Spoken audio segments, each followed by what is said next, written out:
کہ نماز ایک ایسی چیز ہے جو انسان کو بے حیائی سے، برائیوں سے، تمام طرح کی لغو باتوں سے، تمام طرح کے گناہوں سے اگر کسی کو بچنا ہے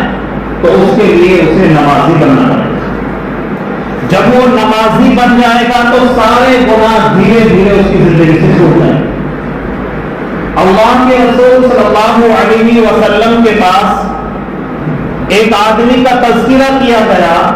کہ وہ رات بھر نماز پڑھتا ہے، لیکن جیسے دن نکلتا ہے وہ چوری کرنا شروع کر دیتا ہے۔ عمل یہ ہے کہ وہ رات میں نماز پڑھ رہا ہے، اللہ کے سامنے کھڑا ہو رہا ہے، لیکن صبح عمل اس کا ایسا ہے جب دن نکلتا ہے تو وہ لوگوں کی چوری کرتا ہے، مال چراتا ہے لوگوں کا۔ اللہ کے رسول صلی اللہ علیہ وسلم نے اس کے لیے فرمایا کہ ان قریب اس کی نماز اسے اس برے فعل سے روک دے گی۔ اور قرآن بھی یہی کہہ رہا کہ بے شک نماز بے حیائی کے کاموں سے، برائی کے کاموں سے، گناہ کے کاموں سے تمہیں روک دے گی۔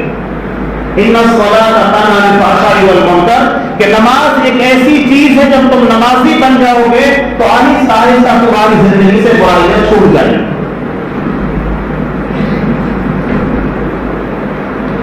اس لیے اللہ کے رسول صلی اللہ علیہ وسلم کا جب وصال ہو رہا تھا، آپ دنیا سے جا رہے تھے، دنیا سے جاتے جاتے آپ اپنی امت کو بہت ساری وصیتیں کر رہے تھے۔ حضرت علی کرم اللہ وجہہ ارشاد فرماتے ہیں، حضرت علی کہتے ہیں کہ جب اللہ کے رسول صلی اللہ علیہ وسلم کی زبان سے آواز نکلنی بند ہو گئی،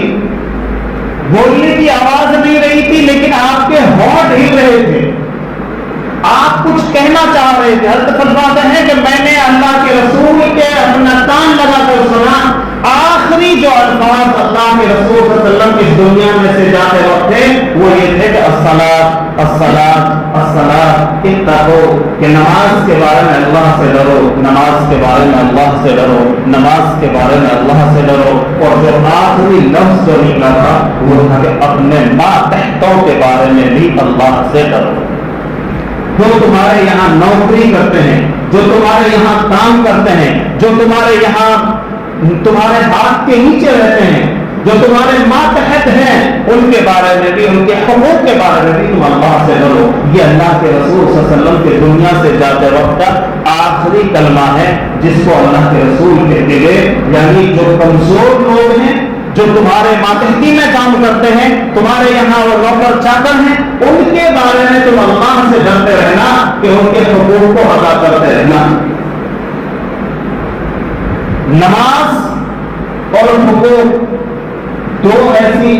چیز کی آخری وصیت اللہ کے رسول کی امت کے لیے۔ اللہ کے رسول صلی اللہ علیہ وسلم نے فرمایا، جس کا مفہوم اور خلاصہ ہے کہ کل قیامت کے دن اللہ سب سے پہلے نماز کا حساب لیں گے، جس کی نماز مکمل نکلے گی اس کے سارے اعمال مکمل نکلیں گے، اور جس کی نماز میں نقص ہوگا اس کے سارے اعمال میں نقص بنتا چلا جائے گا۔